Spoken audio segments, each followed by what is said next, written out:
través de la señal de Radio Nuevo Mundo, presentamos el programa Academia Libre, un espacio que sintoniza con la actualidad educacional, el desarrollo científico y el mundo de las artes. Aquí la Universidad Pública pone sus micrófonos al aire. Con ustedes, David Evia.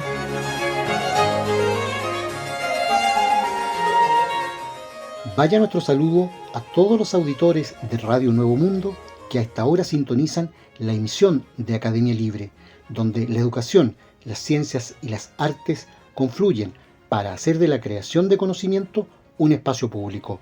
Me acompañan Francisca Baitía y Cristian Castro.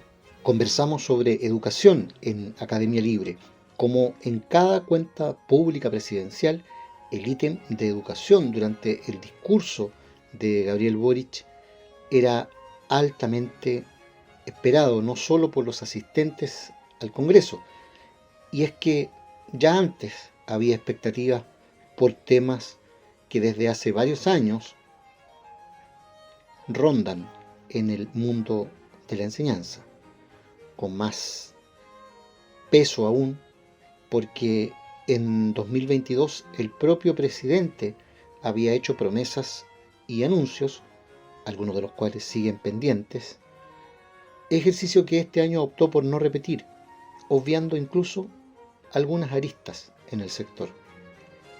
En concreto, el año pasado el presidente Boric prometió crear un nuevo sistema de financiamiento para la educación superior, así como que presentaría en 2023, una vez aprobada la reforma tributaria, un plan de condonación de la deuda educativa de manera gradual y justa, dijo entonces.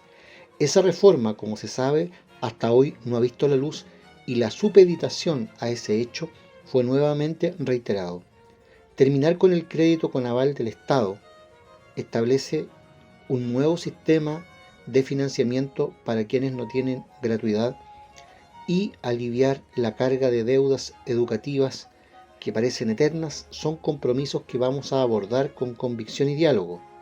El año pasado me comprometí a ingresar un proyecto de ley una vez aprobado un nuevo pacto fiscal, y mi compromiso sigue en pie, dijo escuetamente, aun cuando desde la Subsecretaría de Educación Superior enviaron a los asesores del mandatario y a la DIPRES una propuesta para dar cumplimiento a ese compromiso.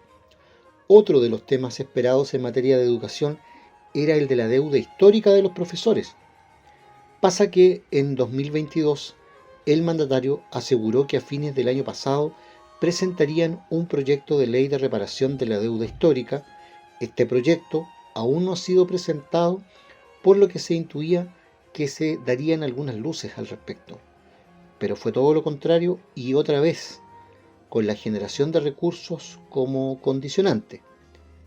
Comillas, debo ser muy sincero y responsable. El Estado de Chile no tiene ahora los recursos suficientes para hacerse cargo de toda esta reparación y por eso necesitamos de la reforma tributaria.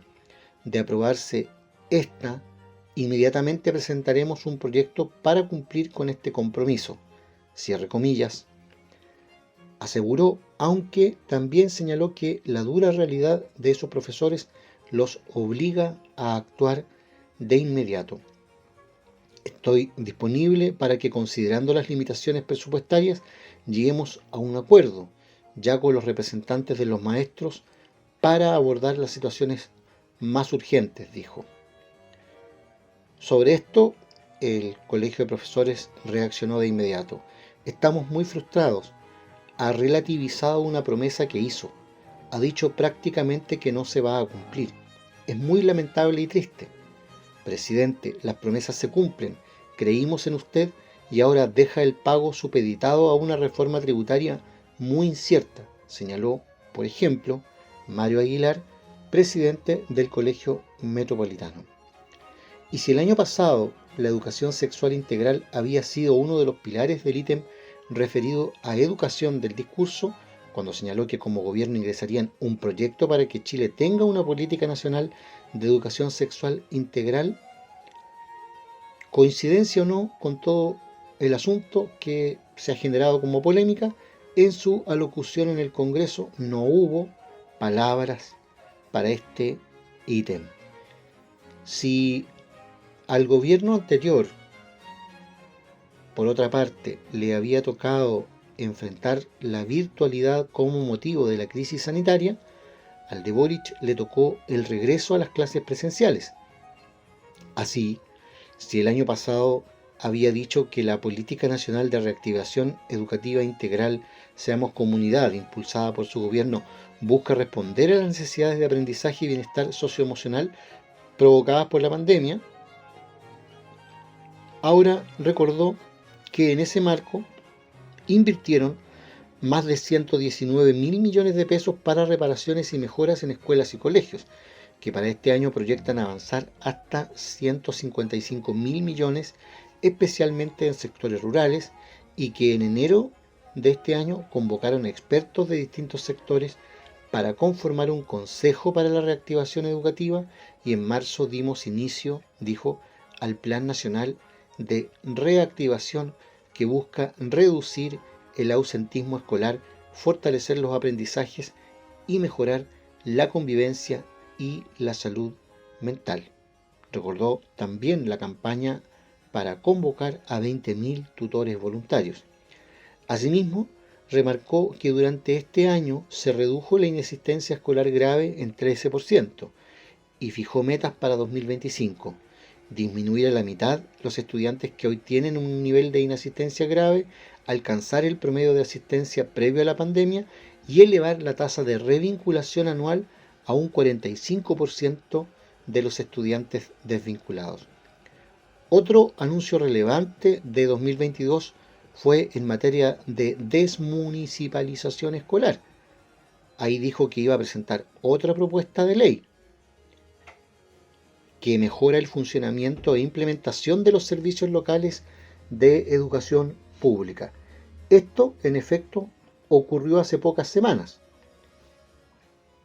Del mismo modo, si el año pasado había dicho que la intención era fortalecer los centros de formación técnica estatales con un aumento del aporte basal y la priorización de fondos de desarrollo institucional, ahora dio cuenta de que desde esa promesa a la fecha el gobierno invirtió más de 14.000 millones de pesos y que en 2023 seguirán adelante con un presupuesto que crece 112% respecto del año anterior. El único proyecto de ley en materia de educación que sí anunció el presidente, del que en todo caso ya se sabía desde hace algunas semanas, tiene relación con que espera mejorar el sistema de aseguramiento de la calidad de la educación. Buscamos que los colegios no pierdan su reconocimiento oficial según su desempeño, dijo. Además, dio al cierre un mensaje directo para los estudiantes de los liceos emblemáticos. Han sido ustedes a lo largo de la historia de Chile un orgullo de la nación y semillero de grandes talentos. Recuperemos esa tradición, señaló. Y agregó, a los estudiantes de estos liceos quiero decirles que las puertas de nuestro gobierno, y en particular del Ministerio de Educación, están abiertas para solucionar las problemáticas que ustedes han identificado, con compromisos y plazos concretos, pero sin violencia. Fui dirigente estudiantil y entiendo la frustración que pueden generar las promesas por años no cumplidas, pero las molotov, los overoles blancos y el amedrentamiento a quienes piensan distinto no es ni será nunca el camino para avanzar, señaló en un comentario que parece más originarse en el Ministerio del Interior de Carolina Toá que en la cartera del Mineduc. En Academia Libre, la música tiene historia, con Francisca Beitía.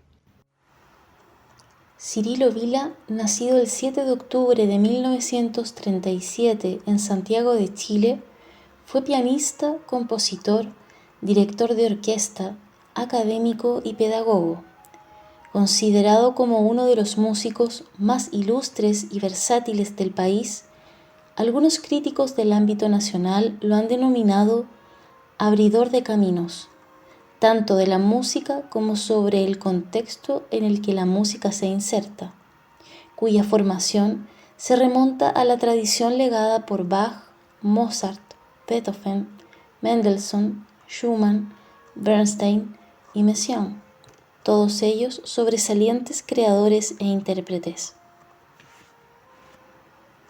Inició sus estudios musicales a la edad de 7 años en el Conservatorio Nacional de Música de la Universidad de Chile, con la profesora María Arias en la cátedra de piano y posteriormente, en la finalización de sus estudios formales, con la profesora Cristina Herrera, recibiendo en 1959 el grado de licenciado en interpretación musical con mención piano, con distinción máxima. En su época de estudiante, Vila se destacó por la calidad de sus interpretaciones.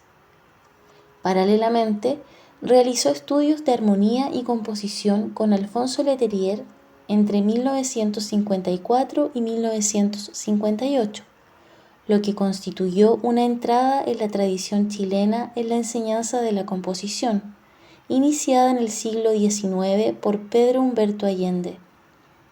En 1957, luego de realizar algunas presentaciones, obtuvo el premio Orrego Carballo. Gustavo Becerra y Juan Allende Blin también fueron sus maestros de la composición, quienes jugaron un rol decisivo en su desempeño docente posterior. En 1961 volvió a interpretar el concierto de Schumann en el Teatro Grand Palace bajo la dirección de Luis Herrera de la Fuente, y participó en un curso de perfeccionamiento de interpretación pianística con el connotado maestro Rafael da Silva. De esa época provienen las primeras 11 obras de su catálogo, entre las que destacan sus 3 canciones, de 1956 a 1957, para voz femenina y piano, con textos de Juan Ramón Jiménez y Manuel Machado. La tonada allendista de 1958 para voz y piano sobre un texto propio. Los 3 cantos mapuchinos de 1961 para los que recurre a un texto de Jaime Silva.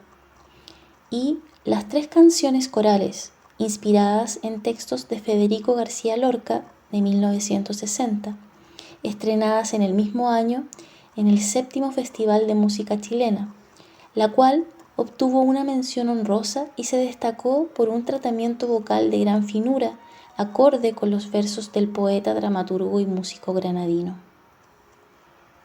Escuchamos a continuación 3 canciones corales, Remansos, Canción de Luna y Cortaron 3 árboles, de Cirilo Vila, basado en los poemas de Federico García Lorca, interpretado por el grupo de madrigalistas y dirigido por Hugo Villarroel.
escuchábamos 3 canciones corales: Remansos, Canción de Luna y Cortaron 3 árboles, de Cirilo Vila, basado en los poemas de Federico García Lorca, interpretado por el grupo de madrigalistas y dirigido por Hugo Villarroel. Hablamos a esta hora en Academia Libre sobre actualidad en ciencia e investigación. Lo hacemos con Cristian Castro, quien nos proporciona cada semana las novedades en este plano. ¿Qué está pasando, Cristian, en materia de ciencia e investigación? Hoy hablamos sobre ciencias aplicadas, porque la investigadora Maybelline Rosales de la Universidad de Chile ha participado en una investigación en la que han diseñado nanomateriales a medida para eliminar contaminantes. Y es que en algunas regiones de Chile y otras partes del mundo, el agua está contaminada de forma natural por arsénico. Para reducir las concentraciones de este elemento cancerígeno a niveles aptos para el consumo, esta ingeniera ha desarrollado un nuevo material que se activa con la luz solar. Maybelline Rosales, nacida en Venezuela, hoy es doctora en Ciencias de Materiales de la Universidad de Chile. A lo largo de su carrera ha investigado cómo desarrollar nanomateriales a través de diferentes morfologías: nanotubos, nanoláminas, nanoflores, etc. Así los cocina o modela con bellas formas en busca de nuevas propiedades. Para observarlos y caracterizarlos, emplea instrumentos de alta resolución, como microscopios electrónicos. La idea es sencilla, pero las posibilidades son muy amplias. En concreto, los nanomateriales que esta ingeniera crea en el Centro Avanzado de Tecnología para la Minería de la Universidad de Chile se pueden utilizar para el tratamiento de aguas contaminadas con elementos tóxicos, como el arsénico, y en la producción de energías alternativas, como el hidrógeno verde. Pero, ¿por qué es importante el tratamiento de aguas contaminadas con arsénico en Chile? Por su condición geológica. En Chile se presentan elevadas concentraciones de arsénico en forma natural en el agua, sobre todo en la parte norte del país. La Organización Mundial de la Salud lo ha identificado como un elemento tóxico y cancerígeno. El límite máximo permitido para el agua potable es de 10 partes de arsénico por 1 billón de partes de agua. Y en ríos del norte de nuestro país se pueden encontrar concentraciones de hasta 3.000 partes de arsénico por 1 billón de partes de agua. La gran problemática es que las personas que viven en el norte consumen esta agua de forma directa. Se bebe, se usa para cocinar y para regar cultivos. En esa zona norte se han observado elevados casos de cáncer a la piel, cáncer de pulmón y otro tipo de enfermedad cardiovascular relacionado con el consumo de estas aguas contaminadas con arsénico. Además, no solo es un problema en Chile. Este tipo de contaminación está presente en más de 50 países a nivel mundial, lo que implica que más de 150 millones de personas están afectadas por el consumo de aguas contaminadas con arsénico. ¿Y cómo se diseñan las nanopartículas para eliminar el arsénico del agua? El arsénico se presenta de forma natural en el agua como dos especies distintas. El AS3, arsenito, y el AS5, arseniato. El primero es hasta 100 veces más tóxico que el segundo y además es más difícil de eliminar. Generalmente se busca transformar el también llamado tipo 3 al tipo 5 para después eliminarlo. Entonces se busca que las nanopartículas cumplan esta doble función: transformar el AS3 en AS5 y luego capturarlo. Para esta aplicación, diseño nanomateriales basados en dióxido de titanio con propiedades específicas mediante síntesis hidrotermales a través de cambios en las condiciones de operación como la temperatura, los tiempos de reacción o la concentración de los precursores. Puedo modificar su tamaño y su forma a escala nanométrica. Dependiendo de la morfología de los nanomateriales, también cambiar sus propiedades. Así, puedo otorgarles la capacidad de absorción ante la exposición de luz solar, que es lo que yo necesito para poder hacer esta transformación, o que puedan capturar otros contaminantes más allá del arsénico, señala la investigadora. ¿Y cómo se activan las nanopartículas en el agua? Estos nanomateriales se ponen en contacto con el agua contaminada y son activados con luz solar. Una vez que el nanomaterial se activa, genera unas especies reactivas de oxígeno que oxidan el arsénico y los otros contaminantes que queremos tratar. En general, para los próximos ensayos que hacemos en laboratorio, utilizamos agua sintética en la que simulamos las concentraciones de arsénico encontradas en la mayoría de los ríos.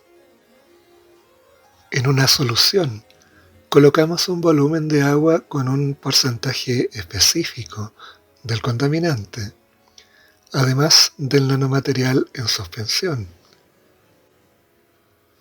Situamos la mezcla en agitación bajo irradiación solar, o en el caso del laboratorio, simulamos la luz mediante un fotorreactor. Cuando el contaminante ha sido completamente eliminado o la concentración disminuye a niveles aceptables, separamos el nanomaterial del agua tratada por filtración para poder utilizarlo en otros ciclos de reacción. Una vez que optimizamos la cantidad de nanomaterial a utilizar y los tiempos de irradiación, escalamos los ensayos con muestras de agua reales, indica Maybelline Rosales, quien junto a un equipo de investigación ha puesto en marcha un plan piloto consistente en una planta en el norte de Chile. Pero la pregunta que surge es si es posible implementar este tipo de tecnologías en las comunidades. Nosotros, dice la investigadora, empezamos con ciencia básica. Si bien la solución final es ciencia aplicada, comenzamos con pequeños reactores de 200 mililitros y luego pasamos a un prototipo de 7 litros. Cuando constatamos que los resultados de la tecnología eran reproducibles, postulamos con la doctora Andreina García al proyecto SolarSenic para escalar a una planta piloto. Instalamos un fotorreactor en un sector del río Loa, en el norte grande del país. Allí pudimos escalar la reacción para tratar cada hora 200 litros de agua contaminada por arsénico y obtener el estándar de agua potable de 10 partes por billón. En este proyecto nos acompañó el Basque Center of Minerals de BC Materials de España y la empresa Galuben Ecology de Chile. Este prototipo es autónomo eléctricamente, porque la idea es que este tipo de planta se pueda instalar en zonas remotas, donde las potabilizadoras son muy costosas o las comunidades simplemente no tienen acceso a estaciones de tratamiento de agua. Por ello, el fotorreactor utiliza paneles solares que le confiere autonomía eléctrica para que pueda ser instalado en este tipo de zonas. Ya hemos demostrado que el proceso ha sido escalable de 200 mililitros a 200 litros. Sin embargo, nuestro alcance científico dificulta la comercialización o la escalabilidad en capacidad. Con apoyo de la industria, sería fácilmente escalable. ¿Y cuánto costaría una pequeña planta de potabilización para las comunidades? Se trata de una tecnología económica, donde el gasto de inversión del equipo es bajo. Sin embargo, el corazón de esta tecnología es el nanomaterial, por lo que el coste total va a estar limitado principalmente por el precio en la fabricación de este. Por ahora, nosotros tenemos un coste estimado a escala de laboratorio, pero si pudiera ser producido en masa, se reduciría enormemente y sería rentable y competitivo con otras tecnologías actuales que ya existen. Con este objetivo, estamos trabajando en su escalabilidad a través de la creación de una spin-off, indica la investigadora. Y más allá de eliminar el arsénico, ¿qué otros usos tienen estos nanomateriales? Diseñamos los nanomateriales a medida para aplicaciones específicas. Podemos hacerlos aptos para eliminar, degradar o capturar otro tipo de contaminantes, como por ejemplo los orgánicos de la industria textil, que son moléculas bastante difíciles de eliminar y no son biodegradables. Contaminantes emergentes como los antibióticos o los derivados de productos farmacéuticos y de cuidado personal. Contaminantes de la industria petrolera, como los fenoles y los clorofenoles, además de reducir o eliminar metales pesados. Con el nanomaterial específico y usando luz solar, podemos eliminar del agua un amplio abanico de estas sustancias. Además, actualmente estoy en un proyecto de postdoctorado de Fondesit, trabajando en la producción de hidrógeno verde a partir de agua, luz solar y estos mismos nanomateriales. Modifico los nanomateriales para que, además de que sean fotorreactivos, es decir, que absorban energía solar, también puedan producir calor ellos mismos, para que al absorber energía solar sean capaces de elevar la temperatura por sí mismos. ¿Y por qué es importante autogenerar ese calor? Bueno, porque hay muchas reacciones fotocatalíticas, como esta que produce hidrógeno, o la que utilizo para eliminar contaminantes del agua, donde se ha demostrado que cuando se calienta el medio, la reacción se mejora o se acelera. Por lo general, se utilizan fuentes externas para calentar el medio. Si logro que no sea necesaria una fuente externa y que el propio nanomaterial pueda producir calor, aumentará la eficiencia de la reacción. En eso estoy trabajando ahora.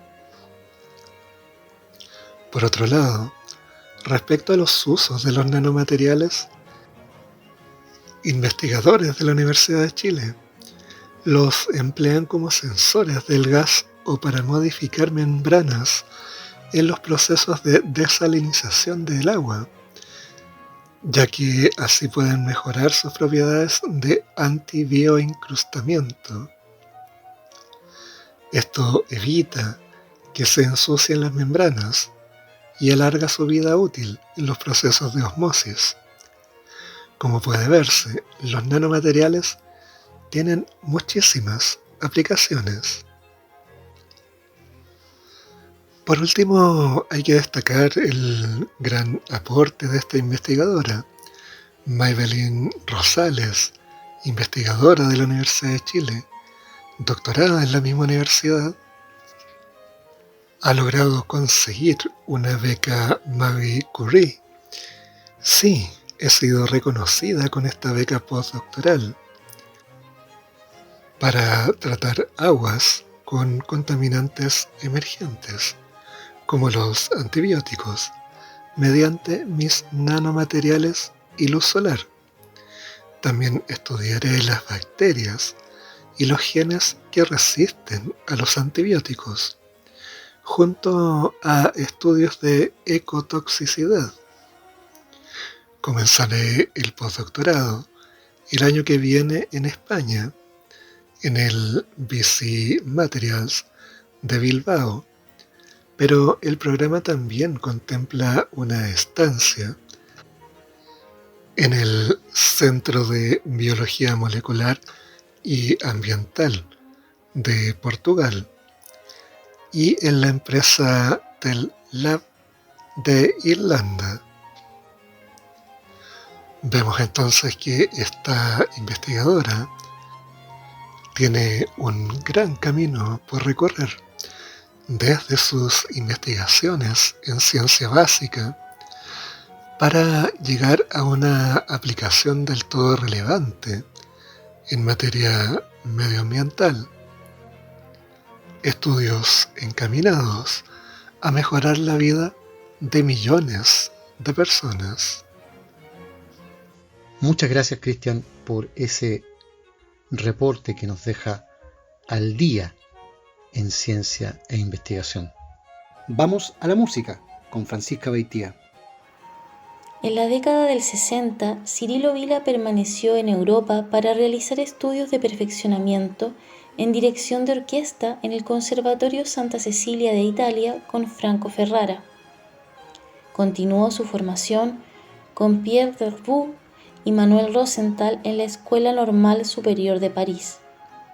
Entre 1964 y 1969 tomó clases particulares de composición musical con Max Duche y de análisis con el compositor Olivier Messiaen, cuya directriz fue el rescate de la novedad y la vigencia de las obras del pasado.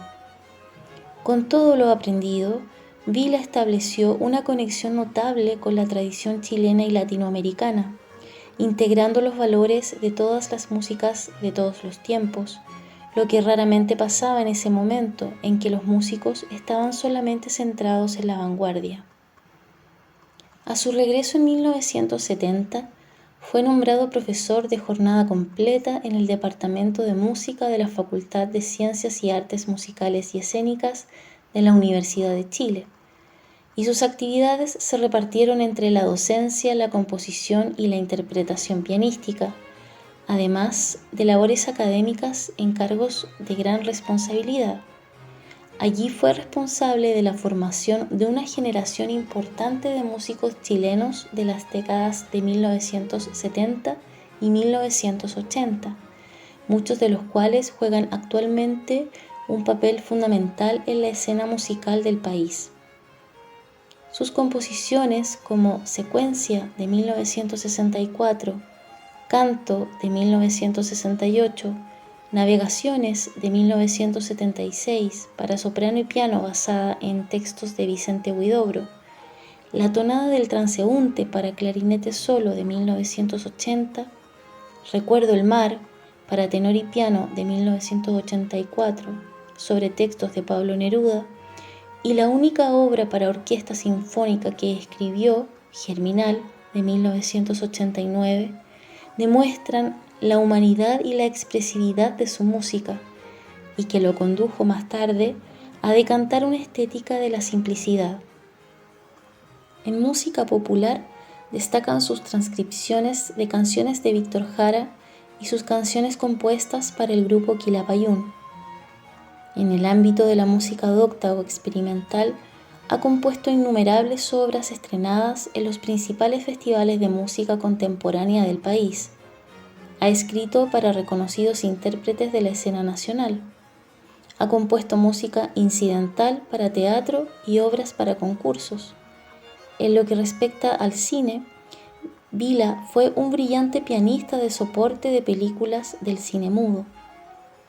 De esta época se destaca también su artículo titulado Situación de la literatura pianística en el experimentalismo contemporáneo, escrito a los 21 años de edad y publicado en la Revista Musical Chilena, en el que aflora su beta como pensador. En más de 50 años de actividad composicional, ha escrito obras para distintos géneros que abarcan la orquesta, coro, conjuntos de cámara y solistas. Se destacó su participación junto al ensamble Bartók y Anacruza. Dentro de sus últimas obras destacan De sueños y evanescencia, de 2003, para ensamble, Del diario de viaje, de Johann Sebastian, 2001, para violonchelo y piano, y Bodandina, con ecos de plata, de 2001, para dos cornos. Ha recibido numerosas distinciones por su labor. En 2004 obtuvo el Premio Nacional de Artes Musicales, contribuyendo con su legado que permanece en sus obras, en sus grabaciones como intérprete, en sus muchos discípulos y en su ejemplo de coherencia entre sus ideas, principios y en su integridad como hombre y como artista. Cirilo Vila falleció en Santiago de Chile el 23 de julio de 2015. Escuchamos a continuación Recuerdo el mar, para tenor y piano, de Cirilo Vila, interpretado por Víctor Alarcón en voz y Cecilia Plaza en piano.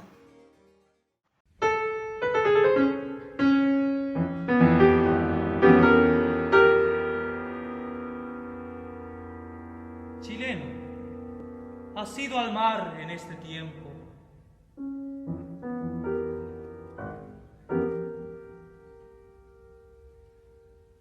Anda en mi nombre, moja tus manos y levántalas, y yo desde otras tierras adoraré esas gotas que caen desde agua infinita en tu rostro.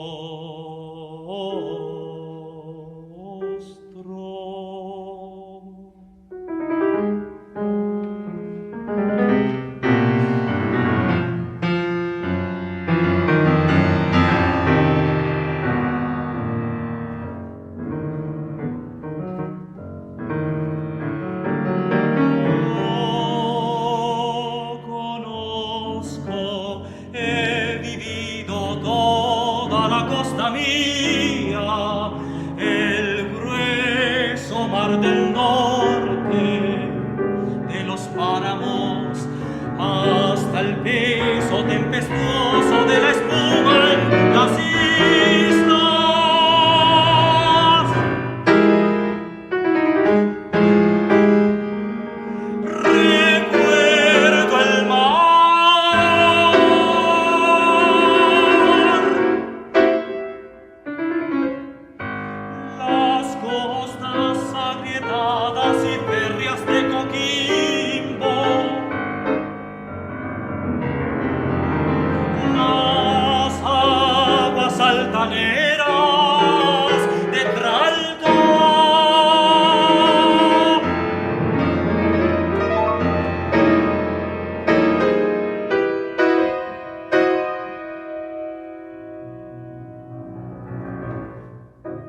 chileno ha sido al mar en este tiempo.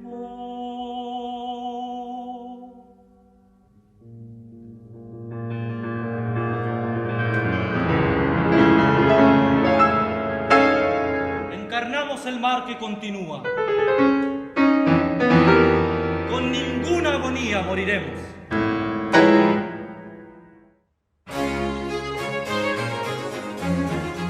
Escuchábamos Recuerdo el mar para tenor y piano de Cirilo Vila, interpretado por Víctor Alarcón en voz y Cecilia Plaza en piano. Conversamos sobre arte y cultura en Academia Libre. En el marco del pasado Día de los Patrimonios, el Senado de la República de Chile anunció la restauración de la obra Descubrimiento de Chile, de Pedro Subercaseaux, la pieza central del Salón de Honor. El trabajo será posible gracias a una alianza entre el Senado y el Museo de Arte Contemporáneo MAC de la Universidad de Chile. La noticia fue dada a conocer en el contexto de una visita mediada que se realizó el 28 de mayo y donde participaron Juan Antonio Coloma, presidente del Senado, Vlado Mirosevich, presidente de la Cámara de Diputados, y Daniel Cruz, director del MAC. El patrimonio hay que quererlo porque es parte de la historia y también hay que cuidarlo. Por eso se va a restaurar el cuadro de Pedro Subercaseaux que se instaló en 1913. Ha habido incendios, pero no se quemó. También terremotos, pero no se dañó. La obra ha sido parte de la historia de la República y la vamos a reparar para que se incorpore al patrimonio de las próximas generaciones. Es una de las obras más importantes y por eso restaurarla por primera vez para nosotros es una buena señal, dijo en la ocasión el presidente del Senado. La obra, de más de 110 años, una representación de Diego de Almagro llegando a Chile por el Valle de Aconcagua, es un óleo sobre tela de 8,5 por 5,5 metros, encargado por Fernando Lascano, quien fue presidente del Senado, y por Carlos Balmaceda, presidente de la Cámara de Diputados. Para su creación, además, se contó con la asesoría de la Sociedad Chilena de Historia y Geografía. El artista Pedro Subercaseaux nació en 1880 y llegó a Chile a comienzos del siglo XX, donde además de pintar retratos y escenas costumbristas, se hizo especialmente conocido por sus pinturas de escenas históricas. Estamos muy orgullosos de esta alianza entre el MAC y el Senado. Es un trabajo coordinado entre dos instituciones públicas que resguardamos patrimonio. Por lo tanto, poner a disposición al equipo especializado del MAC para restaurar el acervo del Senado se alinea completamente con nuestra misión de Museo Nacional Público y Universitario, señala Daniel Cruz, director del MAC. El trabajo, que se iniciará en este mes de junio, consistirá en la limpieza de la obra, actualmente cubierta por una pátina de tierra y polvo, y cuyo barniz actual ya está oxidado y amarillento. Se limpiará superficialmente y se aplicará un barniz transparente, necesario para garantizar su conservación futura. Para esto se emplearán técnicas de limpieza química, según el método Restauración Verde, con materiales en formato gel, respetuosos con el medio ambiente y poco tóxicos e invasivos para el operador restaurador que los manipula. El equipo de trabajo estará liderado por Marta Rebora, restauradora del MAC, y lo compondrán también Carlos Sotelo, Daniela Sepúlveda, Julio Acuña, Juan Álvarez, Andrea Paz González y Karen Hernández. Se espera que las labores concluyan precisamente a fines de este mes de junio. Es entonces el anuncio oficial de la restauración de la obra El Descubrimiento de Chile de Pedro Subercaseaux en el Senado. Concluye aquí, en Radio Nuevo Mundo, esta emisión de Academia Libre, un programa producido por la Comisión Ejecutiva de la Universidad. En los micrófonos, Francisca Beitía, Cristian Castro y David Evia. Agradecidos de su sintonía, nos reencontraremos con ustedes la próxima semana. Hasta entonces.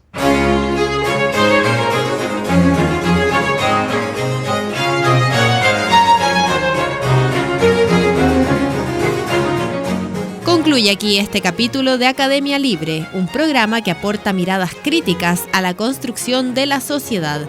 Hasta una próxima oportunidad.